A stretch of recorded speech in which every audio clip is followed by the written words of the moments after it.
Welcome back, folks. I am Sean. This is Rimshots with Sean on Barstools and Bandtalk. I have Mark McCarty from the band Rat Rod. It's so easy to say Rat Rock. Where'd the name come up? Where'd you guys come up with the name from? Well, actually, Mike, our singer, came up with the name Rat Rod. We were early in the project. We were pretty well finished with the recording of the first record. And I did all the recording here. You can sort of see some of the stuff in the background here. It's just my music office room. Call it the bunker. We had got all the songs together. Basically, the mindset was just put together some songs. It wasn't anything more than that. But we decided we were going to make it an actual record and put it out. We had to come up with a name. And I'm a car nut. I've got old cars. I've been a car fan for as long as I've been a musician. So he knew that, and he just was brainstorming, and he just called me one day and says, "Hey, I got a perfect name for the band." He said, "Rat Rod." And I thought about it for about 10 seconds, and I went, "There you go." And that was that. History from there. So, we were talking in the last segment about technology, and then you guys kind of you did put together what is about to come out through that time. How did you guys actually piece it together? Was it a lot of file sharing? Did you have the opportunity to get in a room together and record? How did you guys put that together? Well, what we did during most of COVID, we wrote the stuff, we demoed it. When I say demoed it, I would record guitars and a very rudimentary drum track and throw up some bass on, and I would throw the tracks up on Google Drive. We all share Google Drive. Yep. So Mike would get the track and start working on lyrics. It's funny what he would do. He would put the track on his phone or play it through on his phone in his truck, and he would record himself with his iPad. I think he was what he was using, singing his vocal idea, basically videoing it, and then send that back to me. And I would take that and let's do it. Okay, cool. We'll work with that. And I would put that into the track, and his vocal would be done that way, and that would be enough to get everybody else an idea of how the song would go. And that's pretty much, for the most part, our writing process. As the years tended to progress a little bit, and we were able to get together and rehearse again, then we started putting the songs together, and the boys would put their spin on the songs, because I can play a rudimentary 4/4 beat and a few other little things, but I am no drummer by any stretch. Thank God for a click track, because otherwise I'm all over the place. So Harry gets on there, and we start playing the songs with him, and they start becoming a band. And Bryce puts his touch on it, LJ puts his touch to it, and they really come to life that way. So yeah, we were able to get in the room later on in the year. I want to say we started rehearsing again probably in late May, beginning of June of that year. And that's when we started just working on songs, and took us the rest of the year, besides preparing for some of the shows we did, probably the rest of the year to actually get the songs together, and on into 21 as well. So it was a progress. It was a process that took some time. I absolutely love when a guitar player references click track. I play live. I use a click track. I prefer it. I like the consistency of tempo. I've always been a major stickler for tempo. It's, sometimes you hear a song and it's a little faster or peppier. It's not too bad. But when it's too fast, it loses that groove and it loses that feel, and it's just not as fun to listen to, I find. Yeah, agreed. But at the same time, I like a song that does move a little.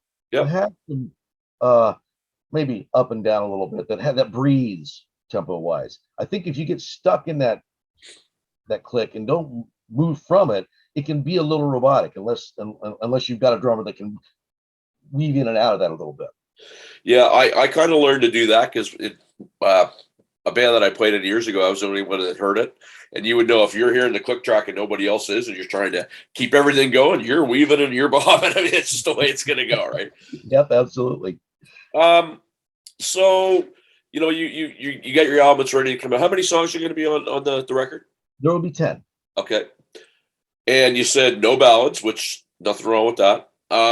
So if I was to explain what your album was going to be like to, some of my friends, I'll be talking to them tomorrow and saying, "Hey, I interviewed this really cool dude from Philly. He's got a band with an album coming out." What would I use to explain what it's going to sound like? it's going to sound like it's going to sound familiar, but it's not going to sound specifically like anybody. Well, I shouldn't say that. That's you think we're going to have an AC/DC vibe to it. I'm not going to lie about that. But it's not going to be, well, you're not going to be disappointed. It's going to be a good hard rock record. It's going to make you tap your foot. It'll make you nod your head, and you go, "Wow, that's pretty cool."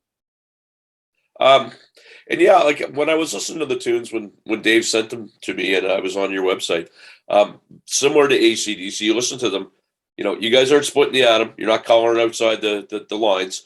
And I think what happens is if you like AC/DC, you like that vibe, you're gonna like all the songs because you're not straying. It almost sounds like the same song, but it isn't. Right. That's right. True. Yep. There is.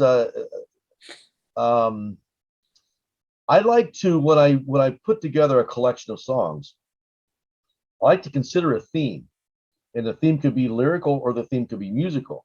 There are aspects of the songs on the record that literally do repeat themselves in between other songs. I'm not going to give them away. That's part of the Easter eggs that people need to find.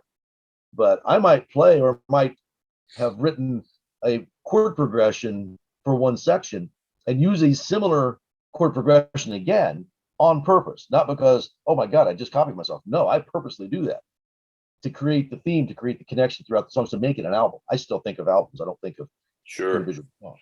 Well, and I mean, if you're an AC/DC fan from the Bon Scott era, a lot of people, I certainly, it took me a while to, I don't know, 4 or 5 years ago, I'm sitting there going, this man's lyrics are brilliant when you actually listen to them. A little trivia, she wanted it hard, she wanted it fast, she liked it medium rare. You know what song that is, right? That's too much. And you're sitting there going, what a stinking line. Like, you know what I mean? Do you guys try to follow some of that lyrical identity and lyrical quality? I think so. I mean, I write some lyrics. I have not done any. I wrote the title. I come up with the title, Cars, Guitars, and Rock and Roll, one of the songs on the album. But Mike, and I wrote lyrics for that, but Mike is the lyric genius in our band. He's the one that writes those lyrics, and he painstakingly goes over them. He wants them to sound exactly a certain way. He wants to make sure every word is the exact word, and he comes up with some brilliant stuff, in my humble opinion. So yeah, it's everything lyrically is on purpose. You could say the same thing musically. There's nothing accidental in what we do. Yeah. I want to ask you about playing in a band with your son, but a number of years ago, I was playing in a bar next door to a big room here in Halifax, and Airborne was playing the room. Yeah. Oh yeah, and it was a funny story that the shower on their tour bus had broken down. They hadn't been able to shower for about 3 days. But we went over and saw them before the show, and their lead singer / guitar player ran around that stinking club while he was playing and singing, and it was amazing. Mm-hmm. I got the same thing. It was like, you know what? These guys are AC/DC, but what a new cool vibe. I'm guessing you guys are probably, we're rehashing a similar question, but I'm guessing you guys are getting similar feedback. Yeah, definitely, because we are high energy. In the same sort of approach that AC/DC and now Airborne do, that throw it all out there, kill yourself for the audience, they'll love you for it, kind of thing. Yeah. Angus created that notion. He would literally practically kill himself on stage, and we loved it. We ate it up. And Joel O'Keefe, the guy you're talking about, is doing the same thing. He's putting himself out there. I don't think he does it anymore because they probably got on him about it. But he used to climb the lighting trusses. Yeah. And I know he got that inspiration from Doc Neeson from the Angels out of Australia. I'm a huge Angels fan as well. Right on. And Doc used to do that kind of stuff too. So I'm not going to climb any lighting trusses, I don't think. But I've been known to climb up on bar stools, come up on bars, and just, again, put it out there, because people love it when you're with them. You're in the moment with them. Sure. And when you can show that you're just as enthused as they are. So a lot of these bands that you're influenced by, and I sort of set it up there a minute or so ago, have either relatives or siblings that they play with, or cousins, and you're no different. You're a band. What's it like playing with your son? I mean, it must be pretty interesting. It is, and from there's two different aspects of it. from a father's perspective, I've sort of dreamed of this since he was little. I was always wanted to play music with him, and the long distance dream would, oh, it'd be cool to play in a band with your son. Never really considered it serious when he was 5, 6 years old, or I was just starting to play around with guitar or drums for that matter. But as he got older and actually expressed an interest in wanting to do what we're doing, I was like, oh, all right, cool. But we had to set the ground rules. I'm Pop, and he's my son. But in the band room or on stage, he's the other guitar player. I'm the other guitar player. I'm not going to pull Pop rank on him, and he's not going to, sugarcoat it if he thinks I'm being an ass. He's going to let me know.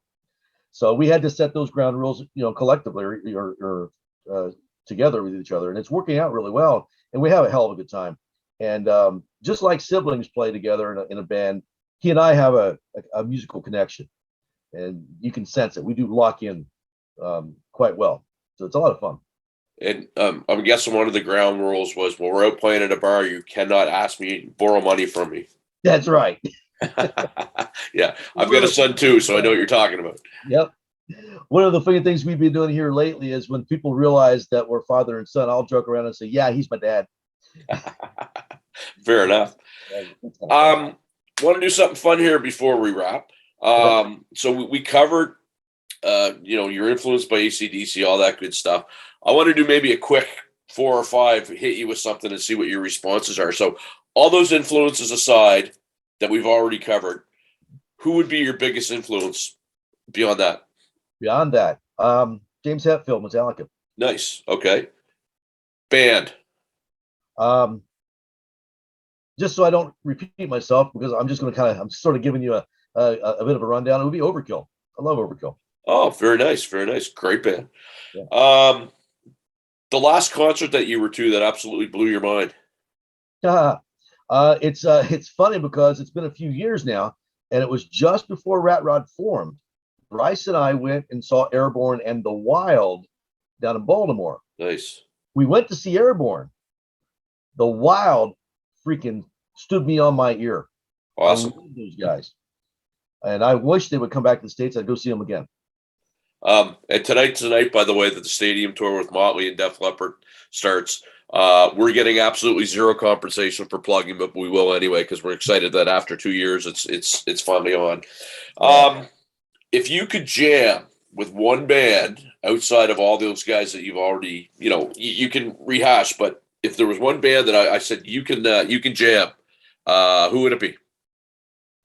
One band. Well, I think it would be disingenuous if I didn't say AC/DC, but that's so low hanging fruit that I feel like I need to pick somebody else.